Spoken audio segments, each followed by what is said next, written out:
안녕하세요. 대구부동산 스타입니다. 5월 14일 일일 브리핑 해보도록 하겠습니다. 4월 이기설, 5월 이기설, 6월 이기설, 이제 영월 이기설, 영월 이기설 가운데 황일리 완판? 대단해요.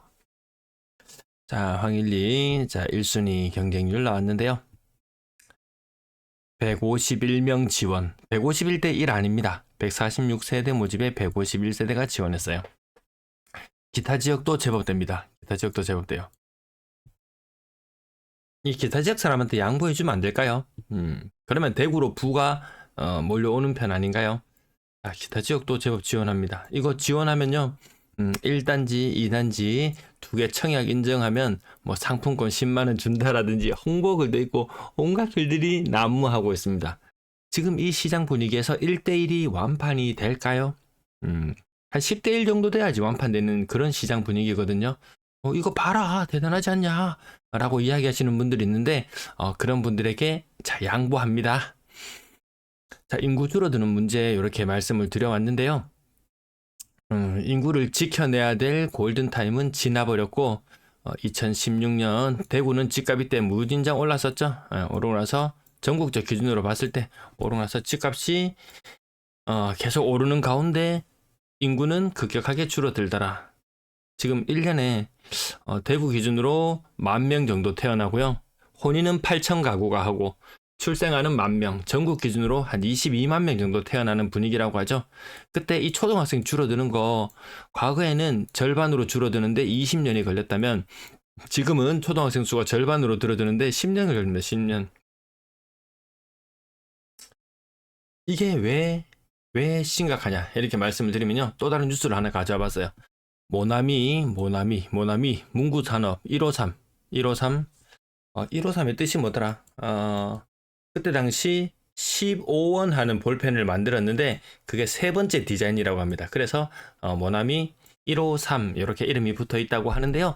학령 인구가 장난이 아닙니다. 2003년도 같은 경우에는 1,000만 명이 넘었습니다. 학령 인구가. 학령 인구 그래서 좀 애매해서 몇 살인가 찾아보니까 6세에서부터 21세 이렇게 이름이 붙어 있는데요. 보통 초중고 이렇게만 한번 생각해 보면은 그 숫자가 2023년에 628만 명. 근데 지금 1년에 20만 명씩 태어나고 있단 말이에요. 한 22만 명 잡아봅시다. 22만 명. 지금부터 세월이 한 10년, 20년 흐른다 쳐봅시다. 한 2034년 정도만 되더라도 또 이것의 절반으로 줄어들 거예요. 2034년 되면은 이 학령 인구의 절반으로 줄어듭니다. 300만. 2000년대 갓 들어왔을 때 1,000만 명이었던 학령 인구가 300만 명으로 바뀝니다. 무시무시하지 않나요? 저는 이것만 봐도 섬찟합니다. 섬찟합니다. 제가 이 차트를 만들면서도 이 학생 수가 절반으로 줄어드는데 10년 아찔합니다. 자, 이제 위기설에 대한 이야기가 여러 가지 많이 있는데요. 자영업자 부채 규모 이게 연체가 31조래요. 연체되면요 독촉 전화부터 시작해서 이 스트레스가 장난 아니거든요. 정말 웬만하면 연체를 안 하려고 할 거예요. 근데도 연체가 이렇게 늘어난다. 자, 부산 아파트 경매에 쏟아져 이런 뉴스들도 나오는데요. 대구 지역도 마찬가지입니다. 서울도 마찬가지고 모든 지역이 다 마찬가지입니다. 여기에 지역 이름만 붙어 있고 지역 KBS 부산 뉴스라서 그렇지. 자, 대구도 매 한 가지다. 자, 국토장관은 전세 사기 특별법 개정안에 반대하고 있습니다. 선구제 후 회수에 동의 못한다. 그렇게 이런 거 못하겠으면은 정말 전세자금 대출을 받아가지고 어차피 그거 임차인이 받아와야 다시 임대인에게 주는 거잖아요. 임대인에게 대출 내주면 안 되나요? 이자만 임차인에게 청구를 하고 좀 그렇게 됐으면 좋겠습니다. 이런 거 법 이런 거 어렵게 만들 필요 있나요? 아무튼 이것들이 문제가 되게 되면 사람들 배째라 하고 들어가면서 문제도 많이 생길 거예요. 분명히 이런 것도 문제도 생기는 게 분명해요. 아무튼 좀 복잡한 문제인 것 같고요. 6월부터 230조 규모의 PF 부동산 옥석 가리기. 이게 어제 나온 부동산 대책 관련된 내용들인데요. PF에 뉴머니 넣는다지만 돈 되는 은행, 보험사 이런 데 보고 돈 내라고 하는 거죠. 내고 싶을까요? 신중한 모드를 취하고 있다. 그리고 어제 뉴스나 이런 것들 찾아보면 230조 중에서 손실 규모가 한 10% 정도 이런 이야기들도 막 있습니다. 이거요, 가만히 놔둬도 1년에 이자만 한 15% 세가지고 1년에 이자만 한 30조씩 붙습니다. 20조가 위기라고요? 저는 믿지를 못하겠어요. 믿지를 못하겠어요. 자영업 연체되는 건 문제 없나요? 좀 믿지를 못하겠어요. 일이 닥치고 나서 우리는 상황을 파악할 수밖에 없습니다. 제대로 된 정보들이 공개가 안 되는 것 같아요. 쿠팡 알리, 더보기 링크, 댓글 링크, 일정에게 수수료, 컨텐츠 운영에 도움이 됩니다. 감사합니다. 자, 매도 물량 늘었다 줄었다 하는 그 시기 사업 한계 전후의 움직임인데 이게 살짝 높아지는 현상이 전국적으로 나타나고 있다. 이런 말씀을 드렸고요. 전세도 마찬가지 스마일. 월세는 오르고 있는 추세였고요. 자, 전체 임대 물량도 숨고르기. 내일 또 이렇게 물량 늘어나면은 요게 증가세로 가게 되면은 시장은 조금 암울해질 수 있다. 요게 계속 감소 추세로 가면은 투자자 입장에서는 또 다른 기회를 도모해 볼 수 있다. 하지만 이렇게 그 댓글에 많이 달리던 내용 중에서 그래도 한 파스 더 해먹을 기회는 줄 거야 라는 이런 글들이 있었는데요. 한 파스 더 해먹을 기회를 줄지도 모르겠어요. 근데 거기에 굳이 모험을 하고 싶지는 않네요. 투자적인 관점에서 말입니다. 네. 아파트 거래량 156건. 이것도 분명히 대단해요 하는 사람이 있습니다. 자, 주말 지나고 왔어요. 자, 그래서 전 추세적으로 이렇게 거래량은 줄어드는 분위기로 갈 것이다. 올해 증여세 안 했으면은 정말 폭망할 뻔했어요. 거래량은 정말 이것이 없었다면 정말 거래량은 폭망할 뻔했습니다. 아유, 이거 양가에서 3억을 땡겨와가지고 집 산다고 하면은 대구나 이런 지방에서는 부모님이 조금만 도움을 주실 수 있는 상태면은 젊은 세대들이 집을 가지고 시작하는 건 일도 아니더라. 하지만 노후의 빈곤 문제는 당사자들의 몫이더라. 노후 빈곤율 1위의 국가. 자, 지난달 같은 날에 비해서 거래량이 작아지는 게 느껴지시죠? 2100건대의 거래량에서 이번 달에는 한 2020건대 정도 거래량이 나올 것 같고요. 그러면 다음 달의 거래량은 또 이번 달보다는 또 조금 못한 상태예요. 2000건의 거래량이 5월에는 무너질 수도 있습니다. 요건 좀 더 지켜봐야 되는데 아무튼 이게 거래량이 이렇게 폭발할 때 의미가 있는 것이지 일정 수준의 거래량을 지지부진하게 유지해 나가는 시장은 그렇게 바람직한 시장은 아니죠. 투자자 입장에서 봤을 때는.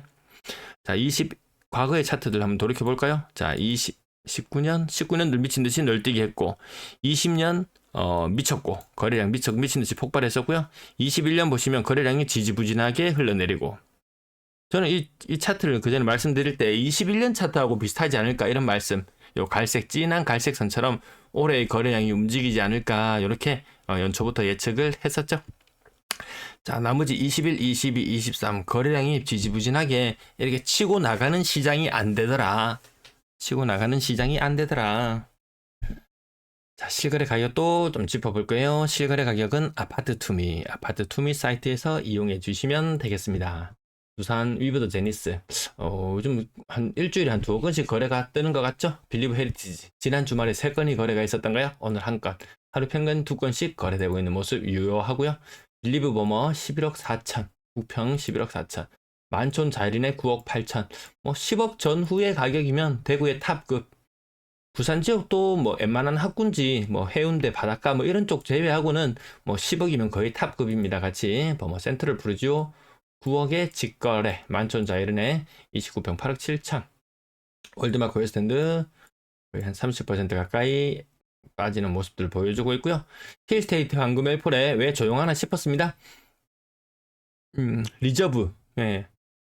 힐스테이트 황금역 리저브, 네, 가격 한 9억 5천 정도 이렇게 나오는 거 보셨죠? 얘가 좀 치고 나가줘야지 개 분양에 도움이 됩니다. 자, 분발하기 바랍니다.